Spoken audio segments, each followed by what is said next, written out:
The story of the Cthulhu Mythos begins not as a grand planned project, but as a collaborative conversation. During the latter part of H.P. Lovecraft's life, he corresponded with a close-knit group of writers, a clique that has since become known as the Lovecraft Circle. This group included literary talents like Clark Ashton Smith, Robert E. Howard, a young Robert Bloch, Frank Belknap Long, and August Derleth, a name that will become very important later. Among this circle, there was a frequent borrowing of story elements. This created a wonderful sense of a larger, shared world lurking in the background of their individual tales. For example, Clark Ashton Smith created a grotesque, toad-like entity named Tsathoggua for his own Hyperborean story cycle. Lovecraft was so taken with this creation that he folded Tsathoggua into his own work, mentioning the entity in no less than 9 stories. In his revision of the Mound, he cemented Tsathoggua's place by listing it alongside his own cosmic beings like Cthulhu, Yig, and Shub-Niggurath. This cross-pollination wasn't limited to monsters. The writers deliberately created and shared fictional books of forbidden lore to deepen the mythos. Robert E. Howard, in his story, The Children of the Night, has his character Friedrich von Junst, read from Lovecraft's infamous Necronomicon. In return, Lovecraft name-dropped Howard's own fictional grimoire, Unaussprechlichen Kulten, in his stories Out of the Aeons and The Shadow Out of Time.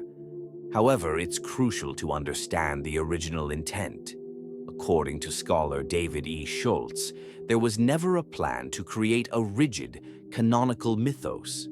The shared pantheon was meant to serve merely as a pseudomythology, a term used to describe the beings, which acted as a background element to create a sense of vast, unknowable history. In fact, the true cornerstone of these original stories seems to be the fictional town of Arkham, not cosmic beings like Cthulhu. The mythos was, in many ways, an elaborate inside joke, a game played among friends to enrich their own separate story cycles. The idea was to allude to these horrors, not to actively write a cohesive saga about them. This loose, atmospheric approach changed dramatically after Lovecraft's death. The second stage of the mythos was almost single-handedly defined by one of the original Circle members, August Derleth. Derleth took it upon himself to collect, publish, and expand upon the scattered lore, but in doing so, he changed it from a background element into a far more organized and cohesive system.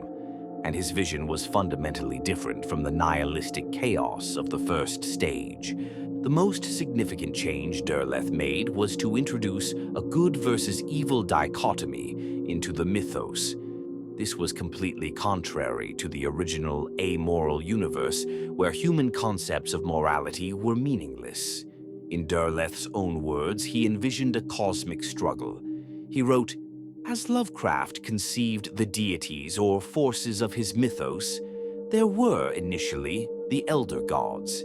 These elder gods were benign deities, representing the forces of good, and existed peacefully at or near Betelgeuse, very rarely stirring forth to intervene in the unceasing struggle between the powers of evil and the races of Earth.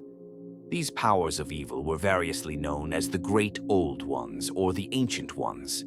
This reframing is controversial, as these benign deities from Betelgeuse are never mentioned in Lovecraft's own fiction.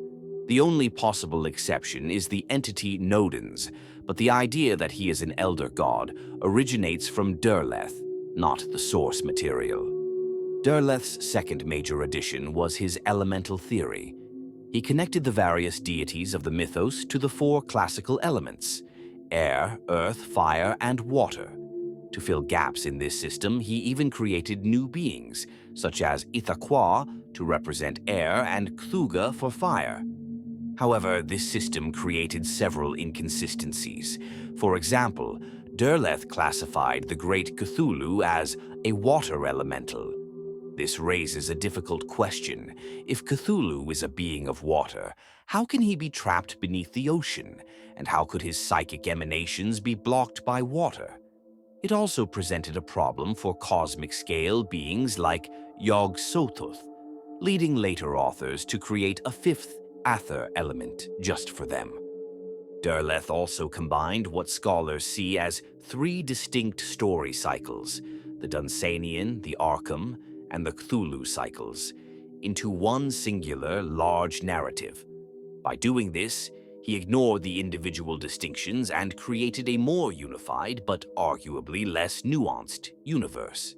This phase of systematization is often called the Derleth Mythos, to distinguish it from the original author's more ambiguous and chaotic vision. The mythos did not stop evolving with Derleth. A third stage of development saw authors like Lynn Carter, Colin Wilson, and Brian Lumley further codify the elements of the mythos. Carter, in particular, was influential in setting out detailed lists of gods, their family trees, and their servitor races, attempting to make the mythos as organized as possible. Then, in 1981, a new and powerful influence emerged, the Call of Cthulhu role-playing game published by Chaosium. Largely developed by Sandy Peterson, the game broke down the cosmic entities into even finer subgroupings: outer gods, great old ones, elder gods, and great ones. This organized, clinical, and continuity-focused version of the mythos has slowly crept back into mainstream mythos fiction, as players of the game have become published authors themselves.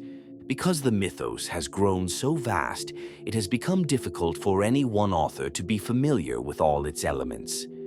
Because of this, the modern mythos is best seen as a series of interconnecting cycles that sometimes conflict with one another.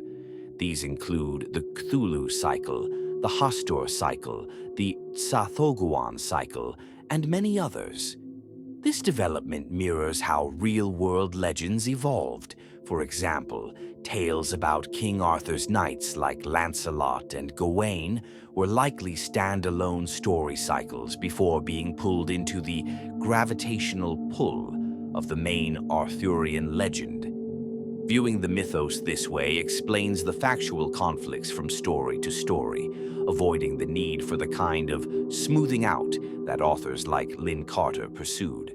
So, we see a universe that began as a series of whispers between friends, a shared atmospheric backdrop for tales of cosmic dread. It was then forged by a second hand into a structured narrative of good versus evil, with rules and classifications.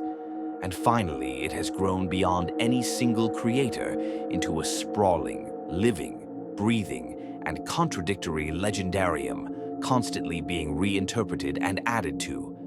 But through every stage, the terrifying core theme remains. The human world is an illusion. We are blessed only by our inability to comprehend the true chaotic nature of the cosmos that surrounds us.